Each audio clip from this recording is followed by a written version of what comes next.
हमारे लोगों को जुनून है अपनी माँ बहन बेटी को डॉक्टर बनने के नाम पे घर से निकालकर जीन्स टी शर्ट पहना के उसे मुशरिका मुर्तदा बना देने का।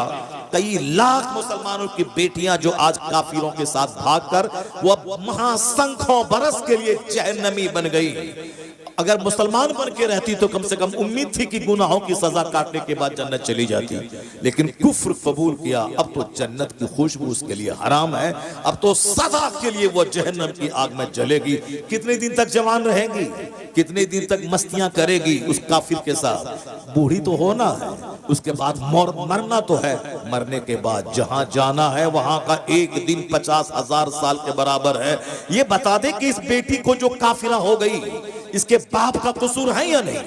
जिसने डॉक्टर इंजीनियर बनने का रास्ता दिखाया, जन्नत जाने का रास्ता नहीं दिखलाया। हमेशगी वाला आराम का घर जन्नत का रास्ता नहीं दिखलाया। ये दुनिया के 40 साल 50 साल डॉक्टर इंजीनियर बन के 2 रुपया कमा के खा पी के इसका रास्ता दिखलाया। जबकि मैं खुदा की कसम खा के कहता हूं, अगर लड़की वो डॉक्टर इंजीनियर नहीं भी बनती तो भी उसकी शादी होती। इंजीनियर बनने के बाद वह सोने के घर में रहने के बाद बगैर शौहर के नहीं रह सकती है, उसे तो शौहर चाहिए। अगर शौहर नहीं चाहिए तो ड्राइवर से जिना करेगी, समाज के जोकर से मुकाला करेगी। अगर नहीं तो शौहर चाहिए, इज्जतदार औरत है तो शौहर चाहिए। शौहर के बगैर कोई नहीं रह पाएगी। तो शौहर मर्द ही होगा, मर्द कमाने के लिए पैदा हुआ है। लड़की की भी नौकरी है 1 लाख महीना और लड़के की भी नौकरी है 1 लाख महीना। तो एक घर में 2 लाख आ रहे हैं, जबकि एक घर में 1 लाख आने के बाद शानदार ढंग से घर चल सकता था। सामने वाले घर में 5 आदमी परवरिश में, लड़के को नौकरी नहीं है, बेचारा मजदूरी करके जैसे तैसे घर चला रहा है। मगर एक घर में बीवी को भी नौकरी है, शौहर को भी नौकरी है, ये मालामाल हो रहा है। वह बेचारा 10 आदमी की परवरिश करने वाला कंगाल हो रहा है। अगर औरतों को नौकरी नहीं दी जाती तो उसकी जगह पे एक मर्द बहाल होता। अगर वह एक मर्द बहाल होता तो उसकी निगरानी में 10 लोग पाले जाते। क्योंकि हर मर्द अपनी माँ, अपने बाप, अपनी बीवी, अपने बच्चों, अपनी बच्चों का पालने वाला होता है, सहारा होता है। लेकिन औरत का तो कोई न कोई निगरान होता है, शौहर होता है। जब शौहर खुद कमा रहा है, उसकी परवरिश हो सकती है, वो अलग से एक मर्द के हक को मारकर आज जो हिंदुस्तान में घर गुर्बत बढ़ रही है, कसाद बाजारी बढ़ रही है, एक तरफ गरीब है, गरीब से गरीब तर होता जा रहा है, एक तरफ मालदार है, दौलतें उसके घर में बहती चली जा रही हैं। ये है इंसाफ का खून करना। अगर 1 करोड़ औरतें अगर सर्विस में हैं, अगर वो सर्विस से हट जाएं, 1 करोड़ मर्द उसकी जगह सर्विस में आ जाएं, तो 10 करोड़ लोगों की परवरिश होगी। क्योंकि हर मर्द की निगरानी में 10 लोग होते हैं। मगर क्या कीजिएगा, दिमाग तो चूंकि चौपट हो चुका है गवर्नमेंट का और दुनिया के लोगों का। ये मर्द को औरतों को शाना बशाना चलाने के लिए, ज़िनाकारी बढ़ाने के लिए, उर्यानियत बढ़ाने के लिए, फहाशी बढ़ाने के लिए आज कोर्ट में ज़िना, थाने में ज़िना, कचहरी में ज़िना, रात में जो पुलिस वाला पेट्रोलिंग करता है वहां ज़िना, साहब स्कूल में ज़िना, हॉस्टल के तहखाने में ज़िना। ये है औरतों को बेपर्दा घर से निकालने का अंजाम।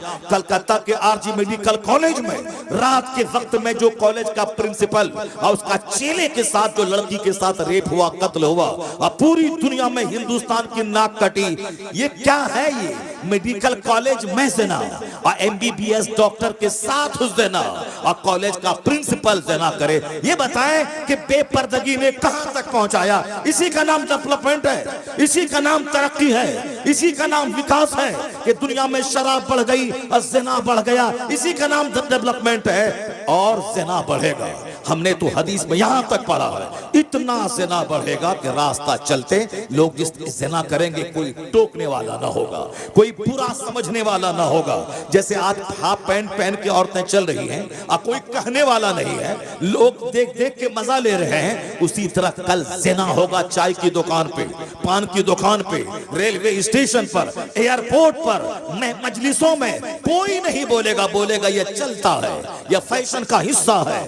जैसे खैनी खाना, गुटखा खाना, सिगरेट पीना, रास्ता चलते पियानो बजाना, जैसे सीटी बजाना, छेड़खानी करना, बेपर्दा चलना, टी शर्ट पहन के चलना, फटा हुआ जींस पहन के चलना, पूरे जिस्म को नंगा करके चलना आज फैशन बन चुका है। उसी तरह कल ज़िनाकारी भी फैशन बन जाएगी। जिस तरह कुत्ता कुतिये के साथ करता है, उसी तरह मर्द औरत के साथ रास्ता चलते करेंगे, कोई टोकने वाला नहीं होगा। और मैंने यहां तक पढ़ा है और उसका आगाज हो चुका है, अभी जो कुछ हो रहा है दुनिया में ये उसी का आगाज है। और अब बहुत जल्द वह वक्त आने वाला है, चूंकि जब ज़मीर जिंदा रहेगा तब ना बंदा गुनाह को गुनाह समझेगा, और जब ज़मीर ही मर चुका होगा तो उसे निकाह बोझ लगेगा, ज़िना अच्छा लगेगा, अपनी बीवी हूर जैसी उसको बुरी लगेगी, और दूसरों की काली कलोटी बेटी उसकी तरफ उसका नशा होगा।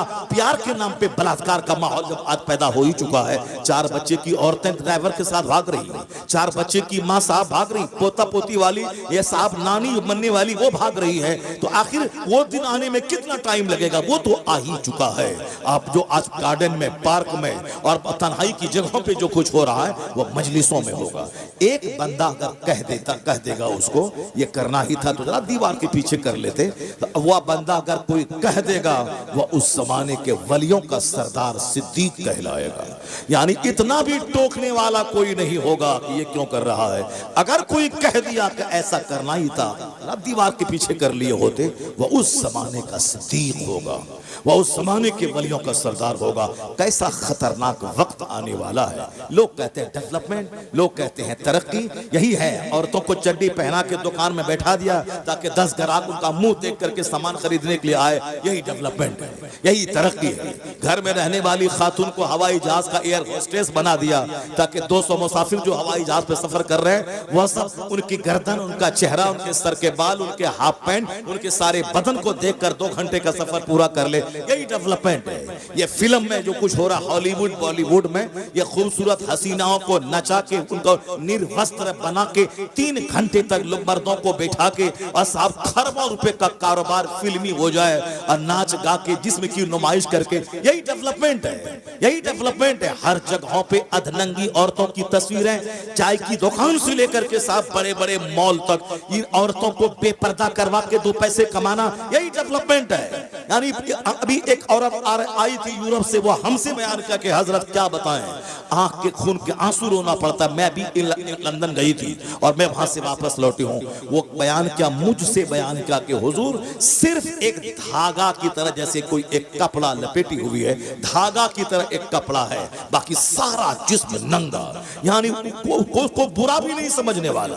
अब फिर वो कहती कि क्यों मैं वहां चला गया, ऐसे मनाजिर को मैंने क्यों देखा, जबकि मर्द अंदर में टी शर्ट है, उसके ऊपर में शर्ट है, उसके ऊपर में कोट है, क्योंकि कोट और पैंट पहनने का रिवाज चला दुनिया में, पूरी दुनिया में। सारे लोग शादी ब्याह में कोट पैंट पहनते हैं साहब, सारे नेता अमेरिका यूरोप के सारे नेता मर्द वो साहब पहने हुए हैं कोट पैंट और अंदर में शर्ट है। ये मर्द जो अगर वह जींस नहीं बल्कि वह बनियान पहन के रहता तो भी कोई तूफान नहीं मचता, क्योंकि मर्द अगर बनियान पहन के कोई तूफान मचने वाला नहीं है। मर्द सिर्फ नाप से लेकर के यहाँ घुटने तक उसके सतरे औरत है, इसका छुपाना फर्ज है।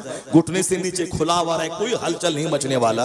नाप से ऊपर भी मर्द का बदन खुला रहे, न औरतों में कोई हलचल मचने वाली है, न मर्द में कोई हलचल मचने वाला है। मगर औरतों की पिंडली, औरतों की गर्दन, औरतों का चेहरा, औरतों की पेशानी, उनकी आंखें, उनकी नाक, सारा जिस्म ऐसा है कि जिसको देखने के बाद मर्दों के दिल में हलचल मचता है। इसीलिए पर्दे का कानून है और उसके एक कशिश मर्दों में रख दी गई है। और यह कशिश ही का नतीजा है कि एक भूतनी औरत को आदमी रानी बना के कबूल कर लेता है। उसी कशिश का नतीजा है कि एक औरत जो रहने वाली वो गुजरात की, अब वो अपने शौहर के साथ उत्तर प्रदेश के देहात में रह रही है, माँ बाप भाई बहन सारे संसार छोड़ करके इनके साथ रहती है। वही एक कशिश है, एक अट्रैक्शन है दोनों में। और उसका अगर गलत इस्तेमाल हुआ तो ज़िनाकारी का दरवाजा खोलेगा, और उसी का सही इस्तेमाल हुआ निकाह के जरिए फिर घर और समाज की आबादी का एक जबरदस्त जरिया बन जाता है। ये कशिश कुदरती तौर पर कशिश है। भूख लगेगी दाना चाहिए, प्यास लगेगी पानी चाहिए। उसी तरह औरतों की ख्वाहिश है दाने की तरह पानी की तरह, औरतों को भी मर्दों की ख्वाहिश है दाने की तरह पानी की तरह। ऐसा नहीं कि भूख लगे और सामने दाना रहे और हम नहीं दाने की चाहत हमको नहीं है, वो तो मुर्दा से बदतर है कि भूख लगी है, सामने दाना है, खा नहीं रहा है, वो तो मरीज है, बीमार है। उसी तरह मर्द है, सामने औरत निर्वस्त्र खड़ी है और इसके बदन में कोई हलचल नहीं मचे, नहीं कोई फर्क नहीं पड़ता, वो तो नामर्द है, हिजड़े से बदतर है। क्योंकि इंसान जहां है, मर्द जहां है, मर्दानगी जहां है, वहां तो कशिश है, वहां तो औरतों की ख्वाहिश है। उसी ख्वाहिश को सही लगाम देना है, सही रास्ता देना है। शैतान के नाम पे ज़िना होता है, मगर रहमान के नाम पे अगर अजनबी औरत को अपने निकाह में ले लिया गया, उसी का नाम निकाह है। वहां से सवाब का दरवाजा खुलता है, औलाद पैदा होती है, दुनिया के चलने बसने का एक जबरदस्त इंतजाम हो जाता है। इसी हरामकारी को रोकने के लिए निकाह का तरीका है, मगर लोग आज निकाह को बोझ समझ चुके हैं। आज इस तरह ज़मीर मर चुका है आदमी का कि साहब वो हरामकारी चाहत से कर रहा है। आने वाले वक्त में ये सिस्टम भी खत्म हो जाएगा। इसी का नाम दुनिया ने डेवलपमेंट रख दिया है। यानी खूब शराब पिए, पानी से ज्यादा तरक्की है, खूब नंगा नाचें, तरक्की है, और शादी ब्याह के नाम पे करोड़ों रुपए को बर्बाद करें, यही डेवलपमेंट है। आधा खाएं 1000 रुपए की प्लेट, आधा खाएं आधा फेंकें, यही डेवलपमेंट है। वो वक्त आने वाला है। हदीस में आया है कि दाने की इज्जत करो, और रोटी गिरे नीचे तो उसको नीचे से उठा के खा लो। दाने की इज्जत करो, वरना मुस्तफ़ा फरमाते हैं, नाइबे परवरदिगार कहते हैं कि जिस कौम से दाना रूठ जाता है, रोटी रूठ जाती है, दोबारा नहीं आती है। यानी अगर रोटी रूठ गई, वो चाहे 50 दरगाहों पे जाके चूतड़ रगड़ के आ जाए, पेशानी रगड़ के आ जाए, नहीं होगी। जब अल्लाह नाराज होता है तो चाहे वो 1 लाख दरगाहों पे जाके पेशान सर पटक के रह जाए, नहीं मुराद पूरी होगी, नहीं उसकी तकदीर का दरवाजा खुलेगा और नहीं खुशहाली आएगी। मैंने बेशुमार लोगों को देखा, शुरू में अजमेर गए, मुराद पूरी हुई, उसके बाद मगरूर हो गए। मालूम है क्या हुआ? उसके बाद यही हुआ कि फिर बाद में जब सजा मिली, ऐसी सजा मिली, 50 बार अजमेर जाता है आता है, कुछ भी नहीं होने वाला है। सब कुछ करने वाला अल्लाह है, अल्लाह ही देने वाला है, अल्लाह ही रोकने वाला है, अल्लाह ही जिल्लत देने वाला है, अल्लाह ही इज्जत देने वाला है, अल्लाह ही हुकूमत देने वाला है, अल्लाह ही हुकूमत छीनने वाला है। ये जो हिंदुस्तान का मुसलमान रोता है कि ये आ गए, वो आ गए, ऐसा हो गया, कुछ नहीं हुआ है। ये हमारे जुर्म की सजा है कि एक जालिम हाकिम मुझ पर मुसल्लत है।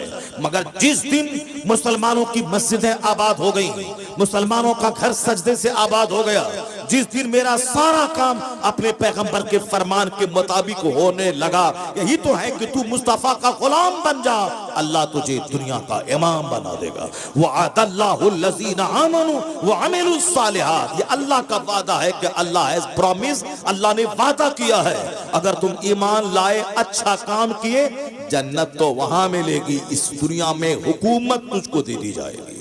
वअदल्लाहुल्लज़ीना आमनू व अमिलुस सालिहात लयस्तखलिफन्नहुम फिल अर्द, अल्लाह तुम्हें इस जमीन में बादशाहत अता करेगा। और अल्लाह ने अपना वादा सच्चा करके दिखलाया। अरब का बकरी चराने वाला, अरब के ऊंट चराने वाले, अरब के खाना बदोश, वह गरीब जो अरब में कोई फसल पैदा नहीं होती थी, मगर मुस्तफ़ा जान रहमत पे जब से उन लोगों ने ईमान लाया, जब से कुरान पाक की तिलावत और कुरान पाक के निज़ाम को दुनिया में नाफिज करने का जुनून दिमाग पे चढ़ा के अपना अरब छोड़ के अपने वतन से बेवतन हो गए। तालीम कुरान आम करने के लिए रूम चले गए, ईरान चले आए, हिंदुस्तान चले आए, तो अल्लाह ने ईरान भी दिया, अल्लाह ने रूम भी दिया, अल्लाह ने बेशुमार ममालिक दुनिया में दिए। और आज 1500 साल में आधी दुनिया से ज्यादा हिस्सों पर मुसलमानों को सल्तनत अल्लाह ने दी। आज भी 63 से ज्यादा ममालिक, मोर देन 60 कंट्रीज, 60 ममालिक से ज्यादा ममालिक पे मुसलमानों का कब्जा है, जहां कलमा पढ़ने वाला हुकूमत कर रहा है। आज पूरी दुनिया में मुसलमानों के एक धमक 200 से ज्यादा ममालिक में मौजूद है। जो अरब से सूरज निकला था, जो अरब के खाना बदोश और बद्दू, वो इस्लाम की खिदमत करने के लिए अपने वतन से बेवतन हो गए। मोहम्मद इब्ने कासिम अरब छोड़ के हिंदुस्तान आ गए, खालिद इब्ने वलीद सैफुल्लाह बन के इस्लाम का काम करने लगे, साद इब्ने वकास अरब छोड़ के हाँ रोम की तरफ चले गए। इतने औलिया सालिहीन बुजुर्गान दीन की मेहनतों ने वो मेहनतें वो रंग लाई, अल्लाह की खास अता हुई कि पूरी दुनिया पे हुकूमत कायम हो गई, मस्जिदें बनने लगी, मदरसे बनने लगे, खानकाहों की तामीर होने लगी, लाइब्रेरीज दुनिया में बनने लगी। आज अगर दुनिया में कॉलेज है मुसलमानों की देन है। अल्लाह की कसम 500 साल पहले हिंदुस्तान का एक कॉलेज नहीं था, एक यूनिवर्सिटी नहीं थी। अगर थी भी एक यूनिवर्सिटी तो वह बुद्धिस्टों की शिक्षा और दीक्षा का एक केंद्र थी। मगर JNU, AMU, PHU, Banaras Hindu university, जितनी भी यूनिवर्सिटी है सबकी उम्र है 200 साल, 250 साल, 150 साल, 100 साल।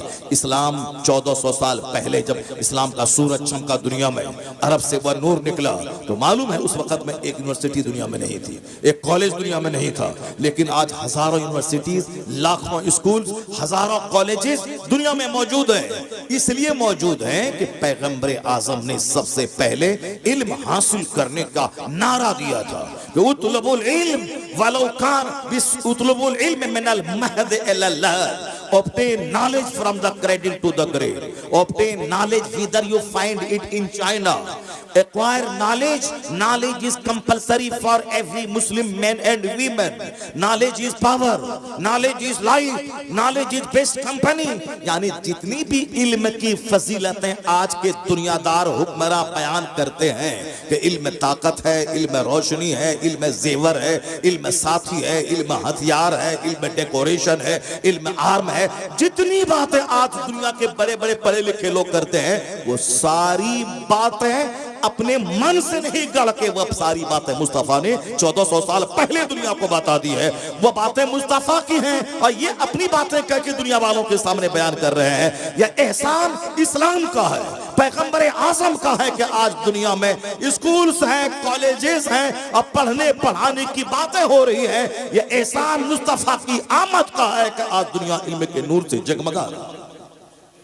इसको तो मानना पड़ेगा। वो दो चार जलील किस्म के लोग अगर पैगंबर के खिलाफ कुछ बकवास कर रहे हैं, वो जलील अंधे हैं, वो जलील नहीं, उसे मालूम है कि इस्लाम ने क्या दिया। वो आंख बंद करके सूरज का इनकार कर रहे हैं, वो आंख बंद करके वो कहते हैं कि रात नहीं है, वो आंख बंद करके कहते हैं कि दिन नहीं है। तो अगर कोई किसी पागल कमीने चोटे के कह देने से अगर कि आज सूरज नहीं है तो ऐसा नहीं हो जाएगा कि सूरज नहीं है। अगर कोई खसीस और कोई रजील बोल दे कि जलसे का फायदा नहीं है, उस कमीने के बोलने से इसका नहीं माना जाएगा कि जलसे का फायदा नहीं है। वो रजील, वो खबीस, वो मरदूद क्या जाने, ये एक दरसगाह है जलसा, जहां से हजारों लोगों को दीनी मसाज मिलता है। तुम अगर नहीं नमाजी बने, लाखों लोग वो हैं जो खिताबत सुन सुन के नमाजी बने हैं। अगर तुम दीनदार नहीं बने तो जाओ तुम जहन्नम की आग में जलो।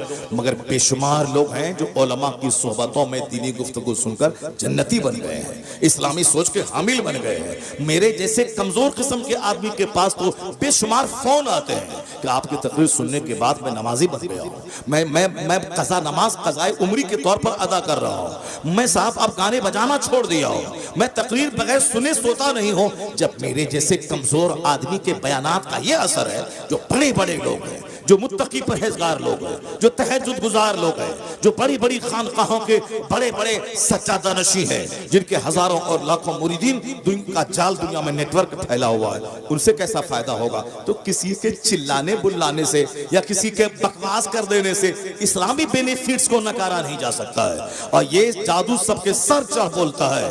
आज दुनिया में जितने इंस्टीट्यूशंस हैं एजुकेशनल, वो सब इस्लाम की बरहोने मिन्नत है, इस्लाम का गिफ्ट है, इस्लाम का दिया हुआ है। चूंकि जो कुछ तुम आज बोल रहा है ये वही नारा है जो मुस्तफा ने 1500 साल पहले दुनिया वालों को अता फरमाया। और आका अलैहिस्सलाम ने दुनिया को तहजीब दी है, दुनिया को तमद्दुन दिया है, दुनिया को जीने का एक नया रास्ता दिखलाया है। इसलिए अमेरिका का एक बहुत बड़ा पढ़ा लिखा आदमी इस सच्चाई को बोले बगैर नहीं रह सका। वो कहता है he was the only man in history who was supremely successful on both religious and secular levels. ये कोई हिंदुस्तान का कमजोर पढ़ा लिखा आदमी नहीं है, वो साहब ये 2-4 आदमी जो नबी के खिलाफ बोलते हैं, इन जैसे 1 करोड़ को पढ़ा लिखा के इंसान बनाने वाला ये अमेरिका का इतना बड़ा लायर, एडवोकेट, साइंटिस्ट, इतना बड़ा पढ़ा लिखा आदमी वो ये बोल रहा है। ये गली कुचे का गिरा हुआ आदमी कुछ बोलता है। हे मुसलमान, कभी उसकी बात पे कान मत धरना, कभी उसकी बात पे थाने का घेराव मत करना, कभी उसकी बात सुनने के बाद उसको हीरो मत बना देना।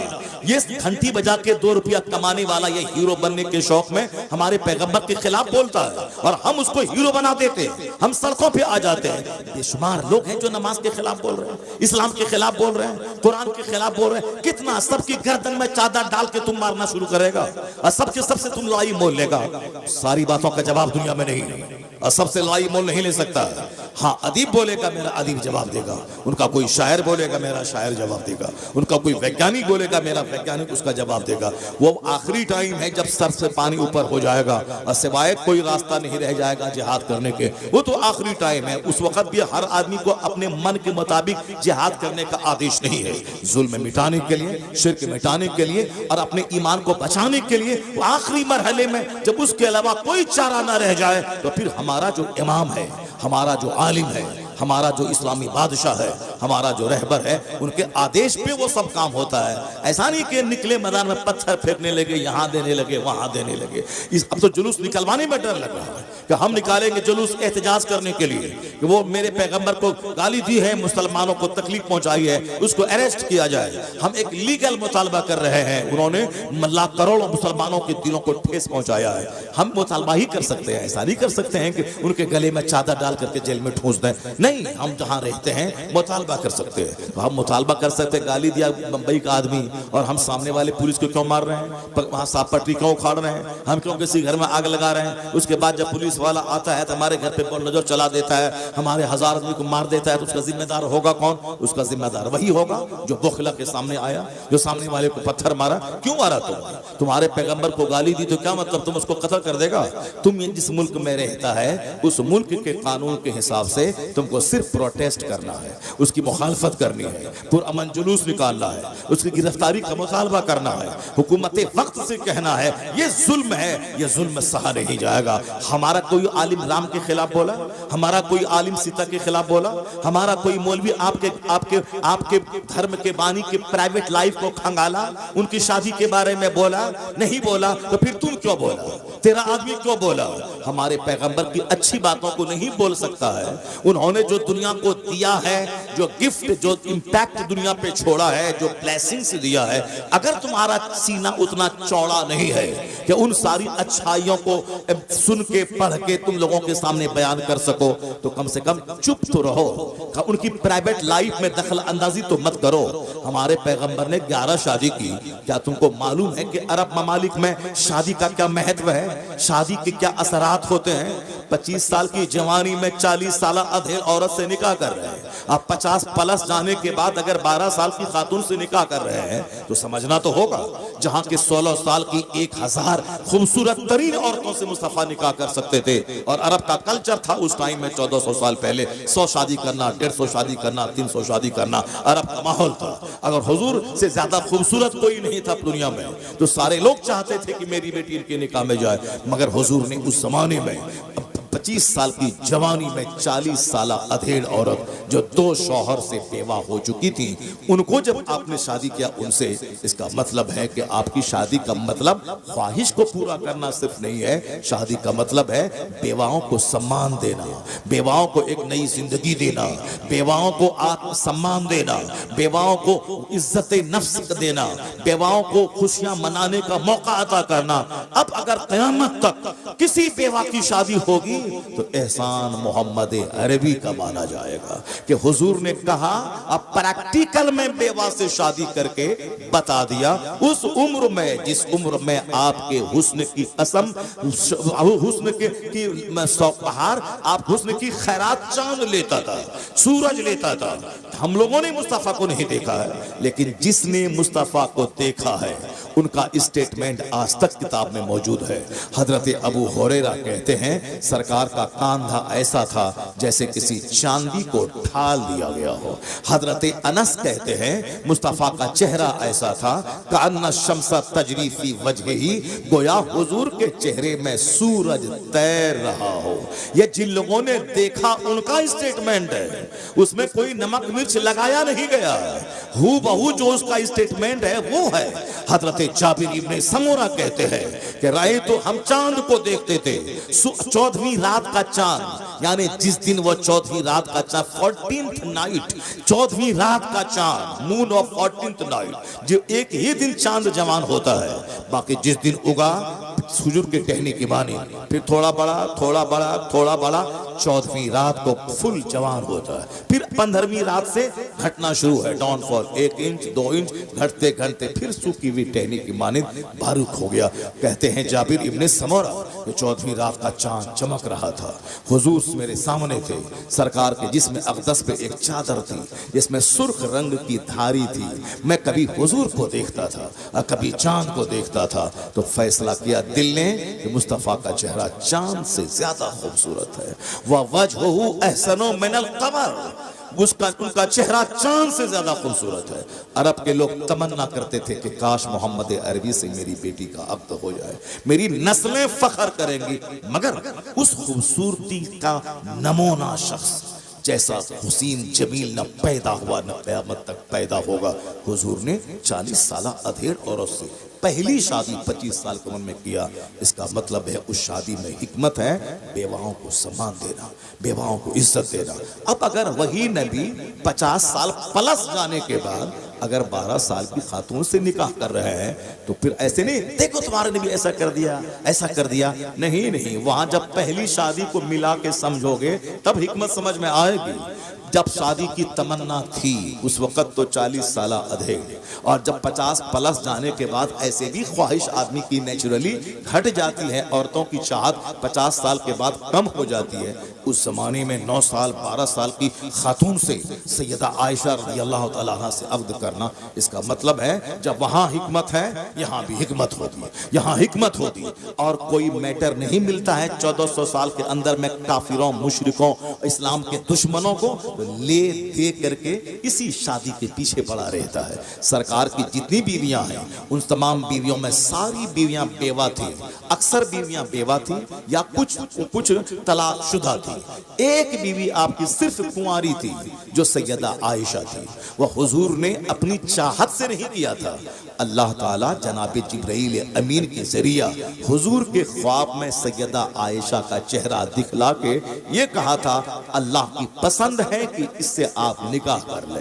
तो सैयदा आयशा की शादी हुजूर ने चाहत से नहीं की थी। ये 9 साल 10 साल की है और हमारी सारी बीवियां तलाकशुदा हैं और बेवा है, एक खातून चाहिए उसको जो कुंवारी मिल जाए, नहीं नहीं, वो अल्लाह की पसंद थी, कायनात के खालिक की पसंद है। और जिसने मुस्तफा को नबी रसूल और सारे रसूलों का सरदार बनाया उस खुदा की पसंद है ये, इसलिए पसंद है। हिकमत वहां यही थी, जिस तरह सारी शादी हिकमतों से भरी है। एक खानदान है मदीने में जो कहता था इस्लाम मिटा देंगे, जो कहता था इस्लाम के पैगंबर को कत्ल कर देंगे, जो कहता था इस्लाम का साथ देने वाले मुस्तफा के सहाबा को निगल जाएंगे।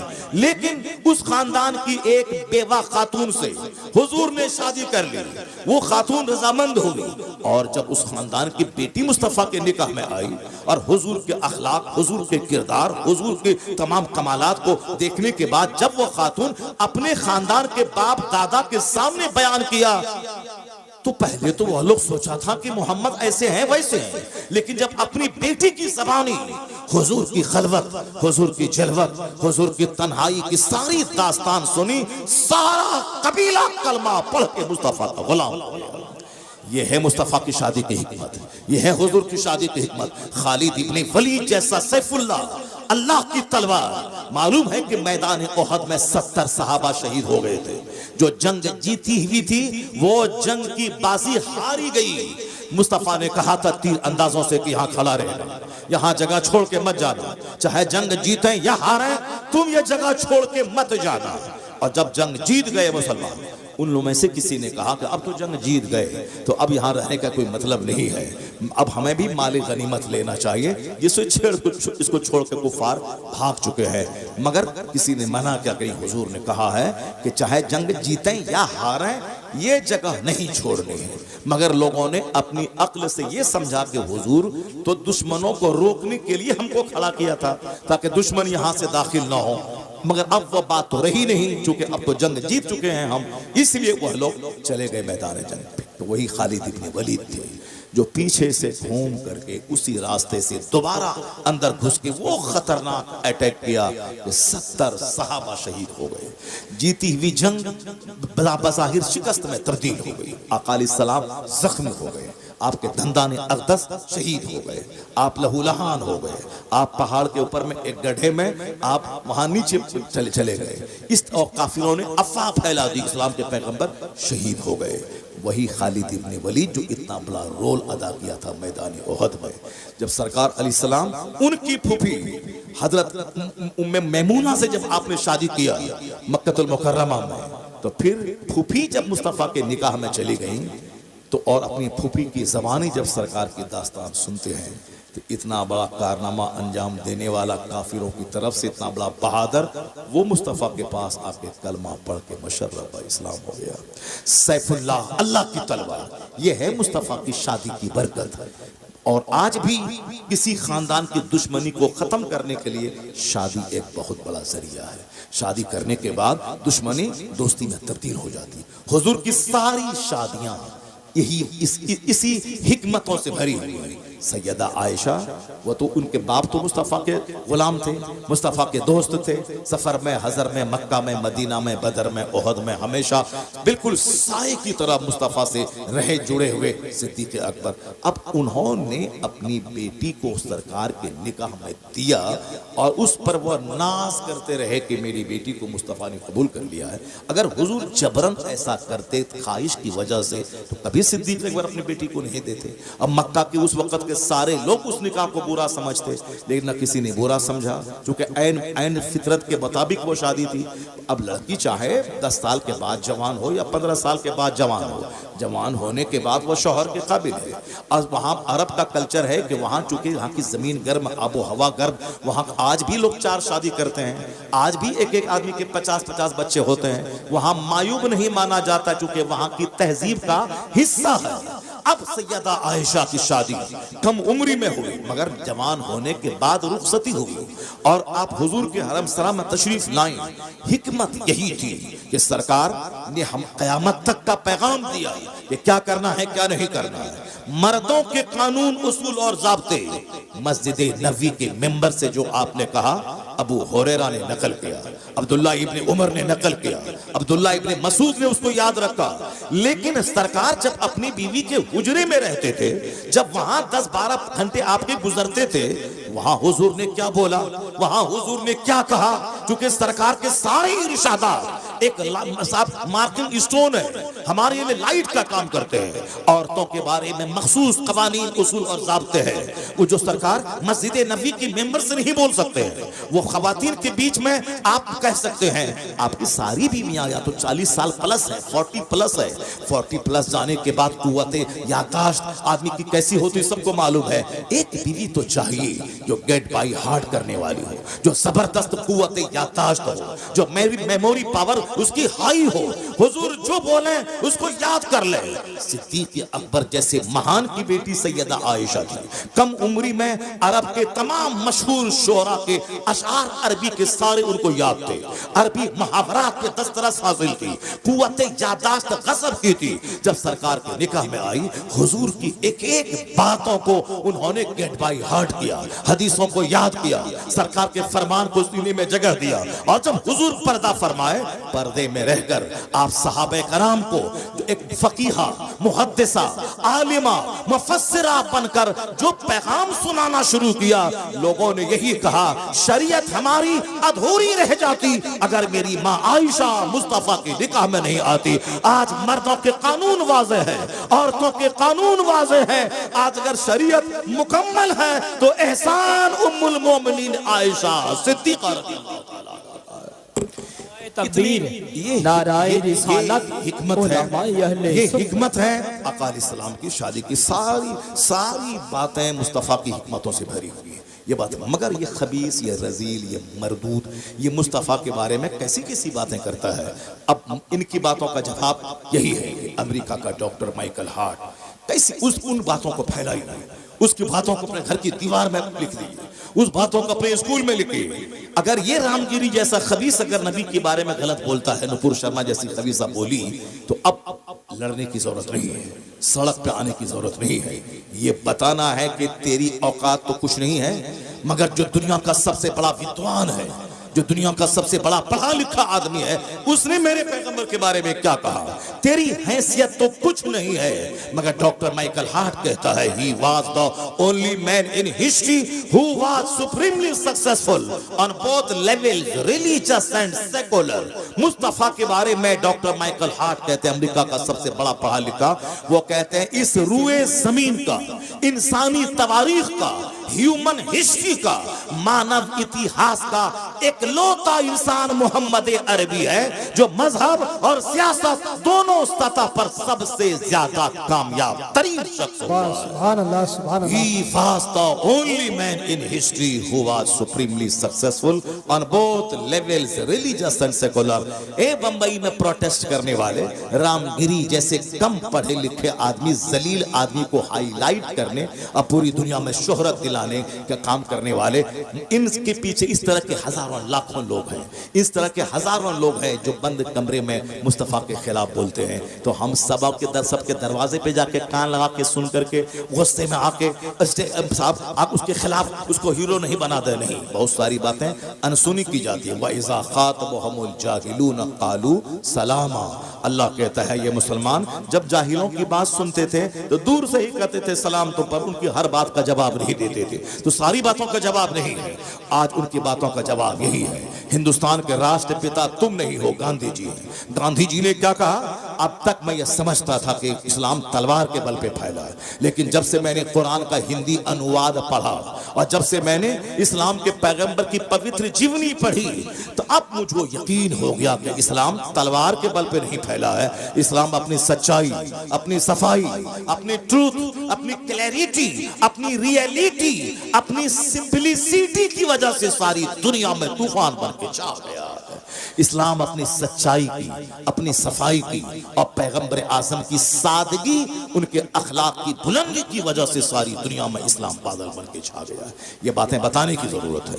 इसी हिंदुस्तान का एक हिंदू डॉक्टर रामकृष्ण राव है, वो गैर मुस्लिम प्रोफेसर है। वो ये घंटी बजाने वाला, मंदिर का घंटी बजाने वाला नहीं है। ये डासना के मंदिर में जो अति नरसिंहानंद है, जो अपने जोकरों के बीच में हीरो बनने के लिए हमारे पैगंबर के खिलाफ अनाप शनाप बकता है, आज तो उस आदमी का जीना हराम हो जाना चाहिए, उसको जेल में डाल देना चाहिए। ऐसी खतरनाक बातें उन्होंने कह दी हैं जो बात 1400 साल में शायद किसी ने नहीं कही है, मगर उस खबीस मरदूद ने वो खतरनाक बात कह दी। मगर हमारी गवर्नमेंट 40 करोड़ मुसलमानों के जज्बात को नहीं समझ पा रही है, उसे जेल दे देना चाहिए, वरना हम तो उसकी गर्दन में तलवार नहीं चला सकते, हम तो चादर नहीं डाल सकते। बस हमारा दिल जख्मी है, मगर हम इतना कह सकते हैं कि ये घंटा बजाने वाला और दूसरों के दान दक्षिणा पे अपनी जिंदगी गुजारने वाला, ये क्या जाने मुस्तफा कौन है। रामकृष्ण राव हिंदू है, मैसूर यूनिवर्सिटी का प्रोफेसर है। उसने मेरे पैगंबर की शान में एक किताब लिख दी, Muhammad the prophet of Islam. उस किताब का एक चैप्टर में हजारों बार मुसलमानों के सामने बयान किया हूं, सिर्फ इसी शौक में बयान किया हूं कि दो चार लुच्चा लफंगा अगर मुस्तफा के बारे में खिलाफ बोलता है, उसके पर कान धरने की जरूरत नहीं है। ये जबरदस्त हिंदू स्कॉलर प्रोफेसर, उसने मेरे पैगंबर के बारे में क्या कहा है, इसको पढ़ने, घर की दीवार में लिखने, स्कूल में लिखने, अपने गैर मुस्लिम लोगों को बताने की जरूरत है कि वो भी तो हिंदू है। इतना बड़ा दानिश्वर पढ़ा लिखा, वो क्या कहता है, वो कहता है the personality of Muhammad, it is most difficult to get into the whole truth of it, only a glimpse of it I can catch, what a dramatic succession of this picturesque scenes, this is Muhammad the prophet, Muhammad the warrior, Muhammad the statesman, Muhammad the orator, Muhammad the saint, Muhammad the just, Muhammad the refuge of orphans, protector of slaves, emancipator of women. All these magnificent roles in these departments of human activities, he is alike a hero. Ramakrishna कहता है, जब मैं मुस्तफा के कमालात को पढ़ता हूँ, एक chapter खत्म नहीं होने पाता, उनके कमालात का दूसरा चैप्टर सामने आ जाता है। मैं इसी तरह पढ़ता जाता हूँ, उनकी क्वालिटीज का चैप्टर आता जाता है। वो कहते हैं ये मुस्तफा है, ये मुअल्लिम है मुस्तफा, मुजाहिद है मुस्तफा, जाहिद है मुस्तफा, औरतों की आबरू के मुहाफिज है मुस्तफा, गुलामी की जंजीर से आजादी दिलाने वाले हैं मुस्तफा। वो कहते हैं इंसानी जीवन के हर क्षेत्र में जो हमारा नेतृत्व मुस्तफा ने किया है, उसको देखकर कहा जा सकता है इस धरती का लाजवाब अबकरी इंसान है मोहम्मद मुस्तफा। सुभान अल्लाह। नारे तकबीर, नारे तकबीर, नारे रिसालत। इस तरह से मसलके आला हजरत, इस तरह हजरत मुफ्ती से बेशुमार बात है। इस तरह से जो हम आपके सामने हम गाहे बयान करते रहते हैं, और आज 20-25 साल से हम इस तरह की बातें बयान कर रहे हैं, लोगों को बता रहे हैं कि यूरोप का एक दानिश्वर बोला है, greatness of purpose, smallness of means and astounding result. If there are 3 criteria of human genius, who could dare to compare in modern with Muhammad in modern history. उन्होंने क्या कहा? वो यूरोप का एक बड़ा पढ़ा लिखा आदमी वो कहता है कि एक आदमी को बड़ा होने के लिए जिन जिन क्वालिटीज की जरूरत है, जो क्राइटेरिया है किसी आदमी की को जांचने का, ये महानता को जांचने का जो क्राइटेरिया है, वो सारे क्राइटेरिया को ले आओ, आज जांचो, आज देखो कौन है जो मोहम्मद अरबी से बड़ा हो सके। वो कहते हैं all standard by which human greatness may be measured is anyone greater than he. All standard, सारा पैमाना, सारा मेयार, सारी कसौटी ले आओ, जिस कसौटी पर एक महान आदमी को जांचा जाता है, उस कसौटी पे जांच पूरी इंसानी तारीख में मुस्तफा का जवाब नहीं मिलेगा, कोई जवाब नहीं मिलेगा। All standards by which human greatness में बी मेजर्ड। ये बातें मैंने आप तक इसलिए पहुंचा दी तो अभी हिंदुस्तान का माहौल यही है, सारे मुसलमान दुखी हैं। 2-4 आदमी ने जो बातें की हैं उसकी वजह से हर जिसके पास का सीना जिंदा है, दिल जिंदा है, वो अंदर से टूटा हुआ है कि क्या करें, कैसे लोग हैं। मैंने आपको बता दिया, 1-2 आदमी के रजीलों के बोलने से घबराने की कोई जरूरत नहीं है, बल्कि एक बेशुमार बड़ा चैप्टर है जो दुनिया का बड़ा पढ़ा लिखा आदमी हमारे पैगंबर की तारीफ में रद्दुल लिसान रहता है। अल्लाह तबारक व तआला ने कहा है वरफ़अना लका ज़िक्रक, ए हबीब हमने आपका जिक्र बुलंद कर दिया है। अब जब अल्लाह ने बुलंद कर दिया है तो कौन मुस्तफ़ा के जिक्र को घटा पाएगा। इसलिए अमेरिका में मुस्तफ़ा का नाम, यूरोप के ऐवानों में मुस्तफ़ा का नाम, अगर 1000 मुखालफत के बावजूद हर आदमी की ज़बान पे मुस्तफ़ा का नाम, वक्त गुजरता जा रहा है। आला हजरत की ज़बानी अगर हम कह दें, ये कह सकते हैं अर्श पे ताज़ा छेड़छाड़, फर्श पे तुरफा धूमधाम, कान जिधर लगाइए तेरी ही दास्तान है, कान जिधर लगाइए तेरी ही दास्तान है। क्या मौलाना साहब, हाँ चलिए ठीक है, मेरा भी टाइम पूरा हो गया, 1 घंटा से ज्यादा हो गया, मगर अब 2-3 बातें सरकार गौसे आज़म रज़ी अल्लाह तआला अन्हु के ताल्लुक से मैं आप तक पहुँचा देता हूँ, क्योंकि ये वक्त की ज़रूरत थी, हिंदुस्तान के हालात का तकाजा था। नौजवानों के बूझते हुए दिलों को मैंने एक चिंगारी दी है, रोशनी का सामान पैदा किया है। मैंने मुसलमानों की साहब उसके हौसला जो पस्त हो रहा था उसको मैंने जवान करने, उसको हौसला देने की मैंने कोशिश की है। NRC के टाइम में भी जब मुसलमान सारे के सारे परेशान थे, उस वक्त भी मैंने एक बयान दिया था और मैंने कहा था चाहे कुछ भी कर ले, नाचे गाएं कूदें, इस्लाम का नाम दबने वाला नहीं है। इस्लाम को वो क्वालिटी मौजूद है, चाहे कोई भी दुश्मनी करे, ये वो दरख्त है जितना भी काटोगे हरा होता चला जाएगा। उस वक़्त में आबादी कितनी थी और आज 40 करोड़ की आबादी हिंदुस्तान में कलमा पढ़ने वालों की है।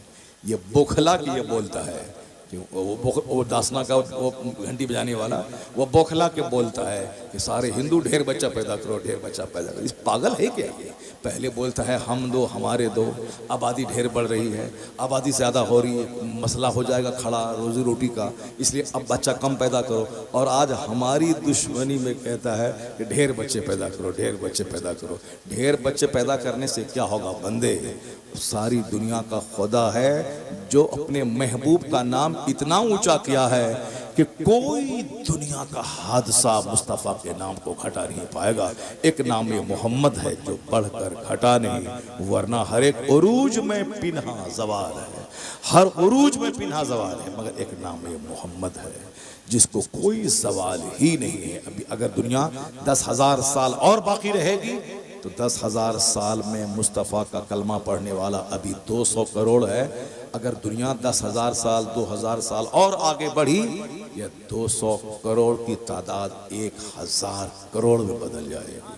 और मुझे यकीन कामिल हासिल है, चूँकि अल्लाह ने महबूब का जिक्र इतना बुलंद किया है कि बाद अज खुदा बुजुर्ग तो ये किस्सा मुख्तसर, अल्लाह के बाद अगर कोई सबसे बड़ा है मुस्तफ़ा की ज़ात गिरामी। सरकार गौसे आज़म की कहानी बहुत सुने होंगे आप। गौसे आज़म 12 साल की डूबी कश्ती निकाल दिया, गौसे आज़म ने मरी हुई मुर्गी को जिंदा कर दिया। ये करामत ही हम लोग सुनते रहते हैं।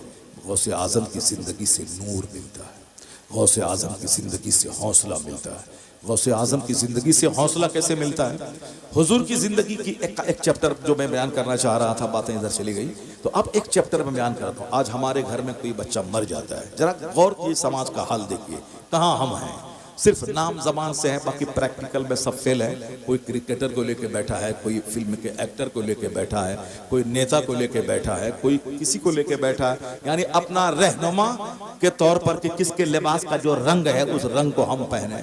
लड़का लड़की के रंग को लेके चल रहा है, लड़की बाल कटा के लड़का बनना चाह रही है, लड़का बाल लंबा बढ़ा के रबड़ लगा के लड़की बनना चाह रहा है। सारा काम उल्टा पुल्टा दुनिया में हो रहा है। तो जो उल्टा पुल्टा करता हो ये हमारे लिए मॉडल बन पाएगा क्या?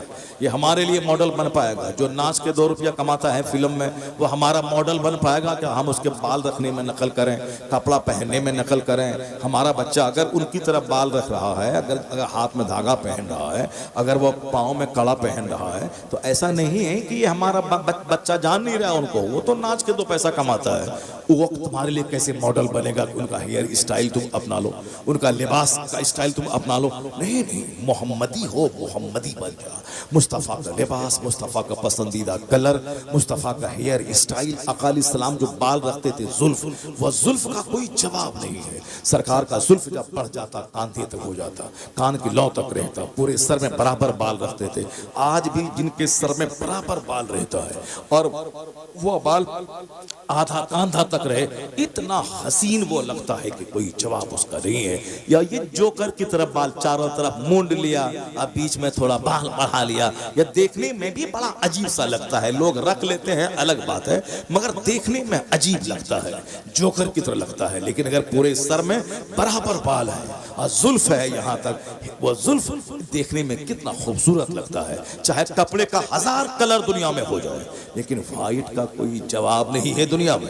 न व्हाइट कलर का पेंट का जवाब है, न व्हाइट कलर के कार की जवाब है। भले ही आज ब्लैक कलर चला हुआ है, मगर थोड़ी सी धूल जमी तो कार की जैसी की तैसी हो जाती है। चाहे वो फॉर्च्यूनर रहे, चाहे वो साहब इनोवा क्रिस्टा रहे, चाहे वो साहब महिंद्रा कंपनी की स्कॉर्पियो एन क्यों न रहे, कोई भी गाड़ी है, ब्लैक कलर की गाड़ी थोड़ी सी धूल चढ़ी वो बदसूरत होगी। मगर व्हाइट चाहे 50 दिन उस पर धूल जम जाए, मगर उसके बावजूद भी उसका व्हाइट कलर की वजह से वो गाड़ी चमकती रहती है। व्हाइट का कपड़ा, व्हाइट कलर, क्योंकि व्हाइट मुस्तफा का पसंदीदा रंग है। सुभान अल्लाह। यही वजह है कि आज उस रंग को अमेरिका का प्रेसिडेंट पसंद करता है, वो रंग फिल्म का हीरो पसंद करता है, वो रंग एक बड़ा लीडर पसंद करता है, वो रंग सबकी पसंद है। वो जो उस रंग में हुस्न है, उस रंग में सादगी है, क्योंकि वो मुस्तफा की पसंद है। मेडिकल पॉइंट ऑफ व्यू से कहते हैं कि जो लौकी कद्दू है। इसमें ये इस कदर डाइजेस्टिव है कि चाहे जिसके 1000 गैस्ट्रिक हो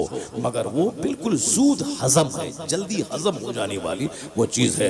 क्यों? वो गोश्त में डालें तो गोश्त लाजवाब, कद्दू को जिस मछली में डालें, गोश्त में डालें, साग में डालें, आलू में डालें, दाल में डालें, जिसमें डालें जवाब नहीं उसका, सब कुछ लाजवाब है। क्यों?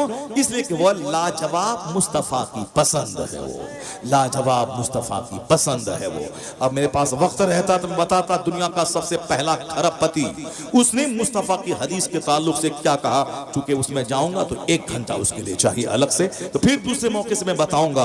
आज इतना जान लें, आज अगर हमारे घर में एक मैयत 70 साल के बुढ़े की हो जाती है तो आपके उत्तर प्रदेश में क्या हाल है ये हमको मालूम नहीं है, मगर हमारे बिहार में जो डैमेज हाल है मुसलमानों का वो ये है, अगर एक मैयत घर में हो जाती है तो लोग क्या कहते हैं, अरे कोई कुछ कर दिया है, कोई कुछ कर दिया है, अब घर की बंदिश करवाओ, घर की बंदिश करवाओ। अब क्या होता है, आमिल तलाश करो। आमिल बोलता है तुम्हारे घर में कोई कर दिया है, इस बार बाप मरा है, अगले बार माँ मरेगी, उसके बाद बेटा मरेगा, पूरे घर को साफ करने वाला खतरनाक जादू चला दिया है, इसीलिए धीरे धीरे पूरा तुम्हारा घर समाप्त हो जाएगा। अरे बाबा अब साहस मसले का हल कर दो, 50,000 रुपए लगेंगे। अब औरत बेचारी बोलती है कि घर भेज के मगर दीजिए वरना सब मर जाएगा, तो क्या करेंगे आप? औरतों की भीड़ मजार पे, औरतों की भीड़ मंदिर में, औरतों की भीड़ आमिल के पास, औरतों की भीड़ साहब मजार पे। इस औरतें कमजोर होती है, इसे मर्दों की भीड़ नहीं होती है आमिल के पास। बता दीजिए हमको, जो भी दुआ ताबीज करने वाला है, मर्द रहता है 10, औरत रहती है 90। मंदिरों में मर्द रहता है 10, 90% औरत रहती है, क्योंकि औरतों को माल चाहिए, बेटा चाहिए, बेटी चाहिए, शौहर की लंबी उम्र चाहिए, दुकान चाहिए, मकान चाहिए, सब चाहिए, इसलिए दौड़ के वो पंडित जी के पास दौड़ के बंद हुआ। अब हिंदू औरतें अक्सर मुसलमानों के पास आती है। हमारा एक मस्जिद का एक इमाम साहब है, वो बेचारा उसकी आमदनी ही हिंदू औरतों से दुआ ताबीज करना है।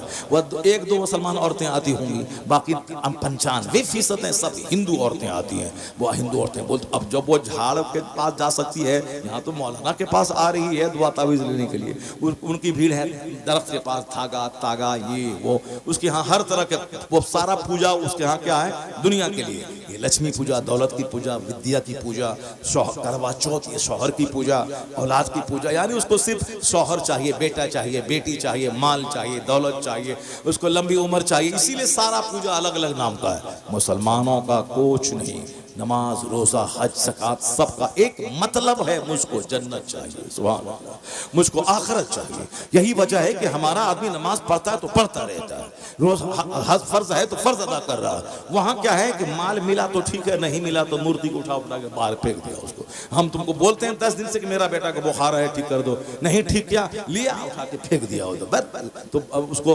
अपने मन से जिसको चाहा खुदा बना लिया, जिसको चाहा उठा के फेंक दिया। हमारे यहाँ चूंकि सारी इबादतों से मतलब मकसद है जन्नत और आखिरत, इसलिए मस्जिद आबाद, मदरसा आबाद, खानका आबाद, जलसा आबाद, काबा आबाद, 24 घंटे तवाफ चलता रहता है, क्योंकि मकसद दुनिया दौलत नहीं, मकसद जन्नत पाना है, और वह क़यामत कायम होने के बाद है, इसीलिए आबाद। और वहाँ चूंकि औरतों की भीड़ है, औरतों का दिल कमजोर होता है, उसी का देखा देखी हमाम बाबा के पास औरतों की भीड़ है, नहीं हमारा पूरा घर उजड़ जाएगा। अब इतना सर के बाल नोचती है कि जाना होगा बाबा के पास, अब 50,000 उसको दो, वो घर क्या की बंदिश क्या करेगा? वो बोलता है कि हाँ चलो ठीक हो गया, आप कोई नहीं मरेगा। ये बताइए कोई बात भी नहीं मरेगा, दुनिया में हर पैदा होने वाले को मर जाना है, और ये बोलता है कि अब कोई नहीं मरेगा। किस कदर झूठ का पैसा कमाता है, सुनिए गौर से।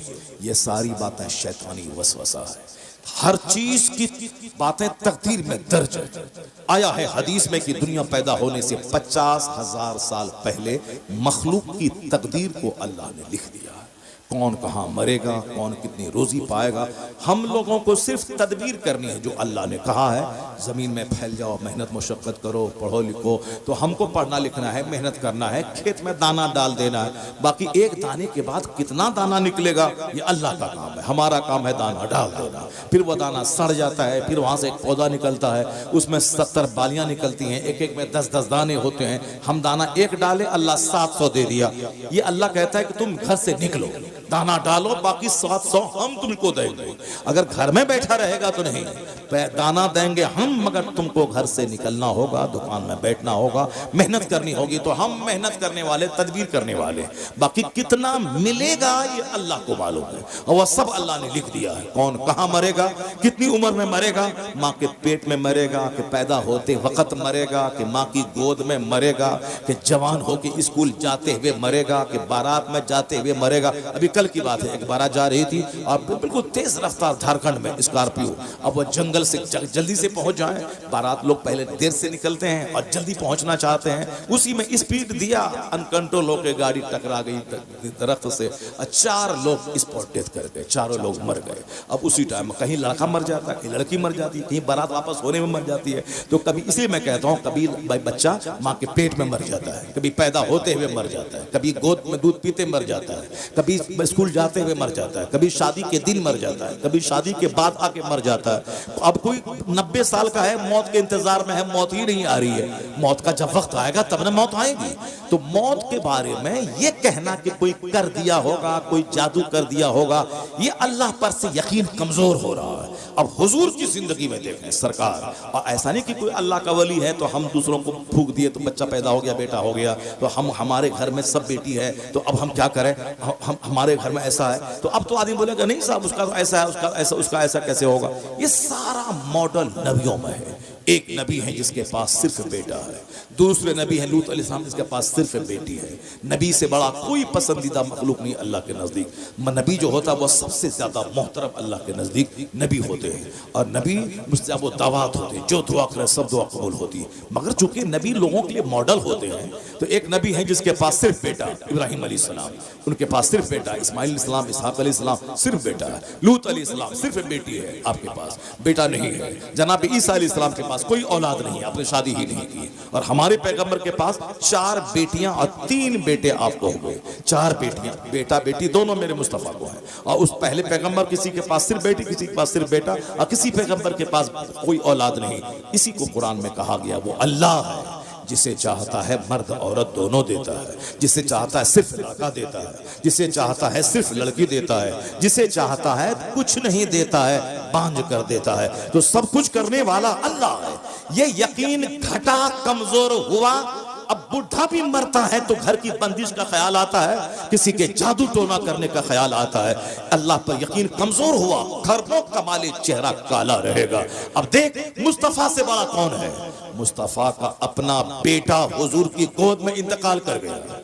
सरकार दो जहां की आंख आंसू बहा रही है, मगर हुजूर ने क्या कहा, ए इब्राहिम, आपके बेटे का इब्राहिम था, जबकि हुजूर बहुत प्यार करते थे उससे, घंटों गोद में लेके रखते थे, उसे प्यार करते, पेशानी चूमते। और जो औरत दूध पिलाती थी उनके घर में जाते थे, उनका घर में लोहे का कारोबार होता था। सरकार नफीस तबीयत के मालिक थे, मगर उसी धुएं में बहुत देर तक बैठकर अपने बेटे से प्यार करते थे, और फिर वहां से अब आ जाते थे। इतनी मोहब्बत थी। मगर इंतकाल हो गए। इंतकाल के बाद हुजूर ने नहीं कहा कि फूंक मारा ताकि जिंदा हो जाए दोबारा, नहीं नहीं, बल्कि मुस्तफा क्या कहते, ए इब्राहिम, मैं तेरी जुदाई से मगमूम हूं, मैं मगमूम हूं, मैं गम है, और आंख आंसू बहा रही है। वह तब की आईनी, मेरी आंख आंसू बहा रही है, मैं तेरी जुदाई से मगमूम हूं, मगर मैं ऐसा कुछ नहीं कहूंगा जिससे मेरा खुदा नाराज हो जाए। मेरा दिल अल्लाह के फैसले पर मुतमईन है। आंख आंसू बहा रही है, आंख आंसू बहाए, कोई गुनाह नहीं है, और मेरा दिल मगमूम है, मगर जबान से ऐसा कुछ नहीं कहूंगा जिससे मेरा खुदा नाराज हो जाए। अल्लाह का जो फैसला है मैं उस पर राजी हूं। जब मुस्तफ़ा जाने रहमत, जो मुर्दों को जिंदा करने वाले, उनका अपना बेटा जब इंतकाल कर गया, और तो फिर हमारा बेटा अगर मर जाए, हमारे बाप अगर मर जाए, तो फिर 10 दरवाजे पे जाके दुआ तावीज़ करवाना, रोना पीटना, सर के बाल निचोड़ नोचना, गरीबान फाड़ना, फिर 10 दिन के बाद इत्मीनान होकर के लगा जैसे कोई माँ ही नहीं मरी, कोई बेटा ही नहीं मरा। ये सब्र नहीं है। काफिरों को भी सब्र हो जाता है 10 दिन के बाद।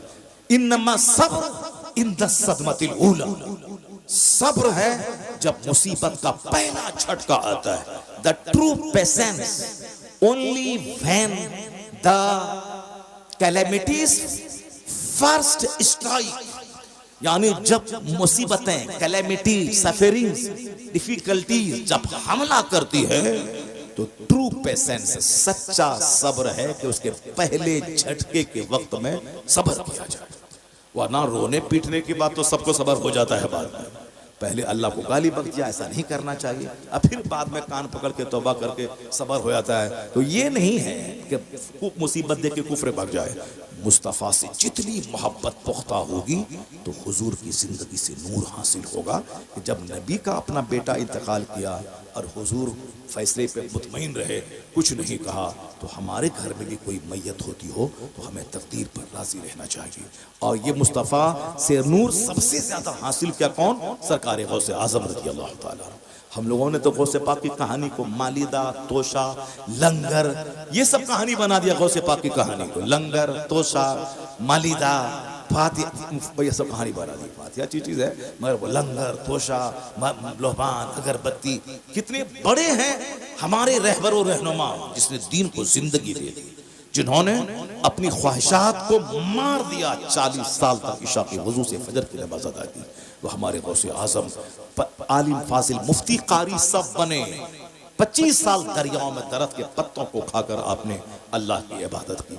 ये सारी बातें छोड़ करके वो कश्ती डूबी, ये वो लेके बैठे, करामत लेके बैठे।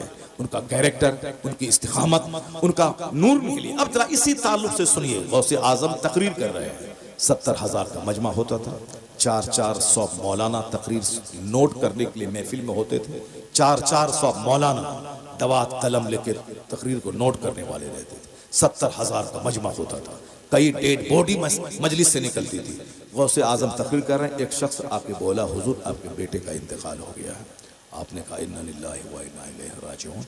तकरीर चालू है। ये बताइए हमारे जैसा आदमी कर पाएगा ऐसा? कोई कर पाएगा? नहीं नहीं। जहाँ मरने की खबर मिलेगी तो आदमी तो खुद ही मर जाता है, जो आदमी बहुत कमजोर किस्म का आदमी, बेटे की मौत की खबर सुनने के बाद। गौसे आजम तकरीर चालू है कि फिर थोड़ी देर के बाद किसी ने आके बोला, हुजूर जनाजा तैयार है। आप मेंबर से नीचे उतरे, नमाज पढ़ा दी। किसी दिन कहा, हुजूर बच्चे के मरने के बाद तो माँ बाप का सीना गम से चूर हो जाता है और आप पर कोई असर मौत का आपके बेटे का नहीं हुआ। गौसे आजम ने 4 शादी की थी, 49 औलाद, 49 औलाद। हम लोग एक बीवी में मार था, तलाक, तकरार, साहब छोड़ा छोड़ी, पंचायती सब एक बीवी में। और यहाँ 4 शादी की, कोई लड़ाई नहीं।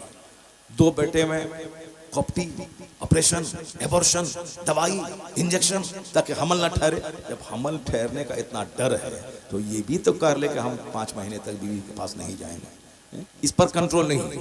कॉप्टी, इंजेक्शन, एबॉर्शन, मेडिसिन। जब औलाद से डर है तो फिर सोबत क्यों करता है? सोबत मत करो, एक साथ रहो, सोबत मत करो। इससे सोबत भी करता है और औलाद से भी डर है, जबकि यकीन कमजोर हुआ इसीलिए से। अब कॉप्टी, इंजेक्शन, ये गौसे आजम को 49 औलाद, मगर कभी चेहरा आपका हल्का नहीं हुआ कि बच्चों को कहाँ से खिलाएंगे, क्योंकि आपको मालूम था वमन यतवक्कल अलल्लाहि फहुव हस्बुह, जो अल्लाह पे भरोसा करता है अल्लाह उसके लिए काफी हो जाता है।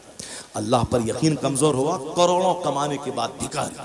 अल्लाह पर मजबूत यकीन था, एक धूर जमीन नहीं है, फिर भी चेहरा बादशाहों जैसा खिला रहता था और अल्लाह रोजी सबको देता था। मालिक तो अल्लाह ही है, बंदा क्या करेगा? कुछ नहीं कर। बंदा तो एक नापाक कतरे से पैदा हुआ है, कमजोरी का पुतला है, ये क्या कर सकता है? जरा गौर से सुनिएगा। गौसे आजम से कहा, हुजूर बच्चा के मरने के बाद तो लोग परेशान हो जाते हैं। आपके बच्चे के मरने की खबर मिली, इन्ना लिल्लाहि व इन्ना इलैहि राजिऊन, जनाजे की नमाज आपने पढ़ा दी, आखिर ये क्या है? समझ में नहीं आया।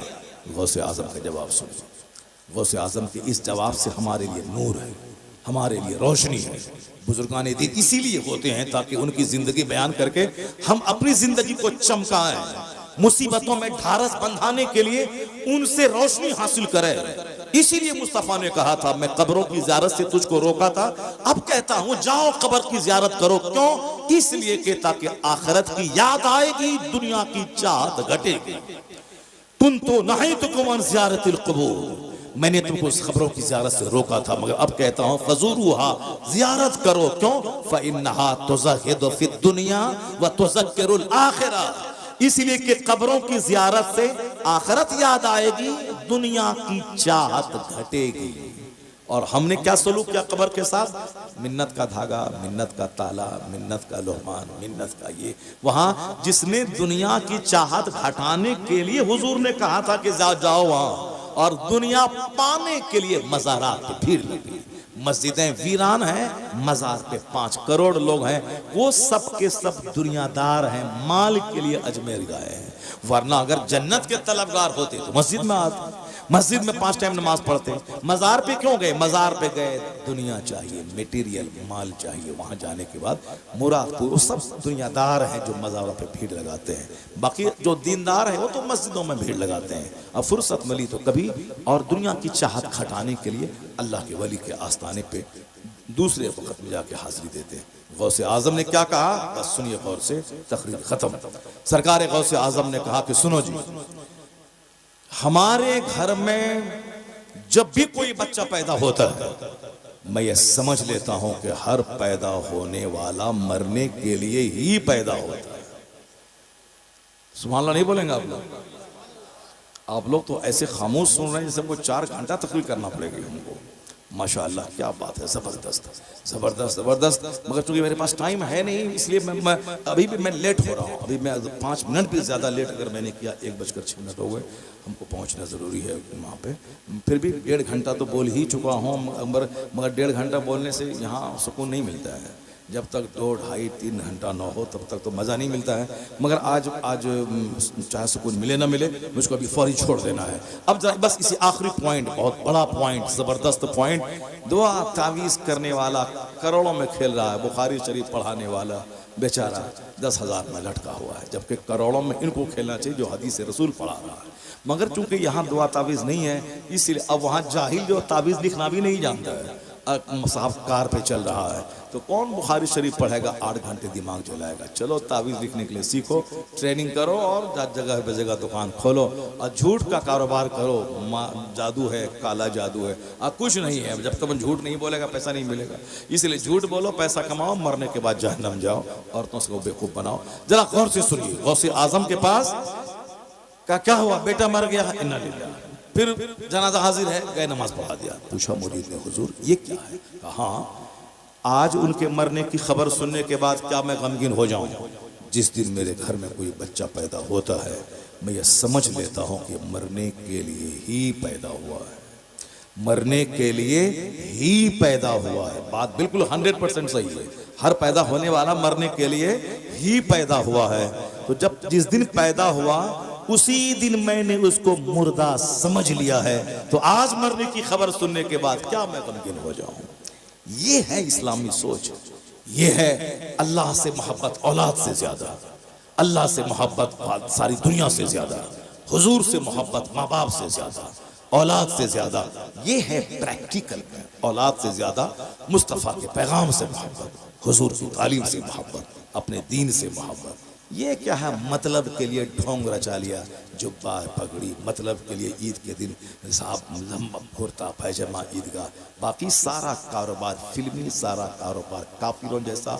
बर्थडे पार्टी, शादी ब्याह, वलीमा, खतना, अकीका, घर बनाना, गाड़ी खरीदना, सब काफिरों जैसा। जन्नत आखिरत कभी याद नहीं करना है। लंगरे गौसिया है तो खाने के लिए भीड़ लगती है।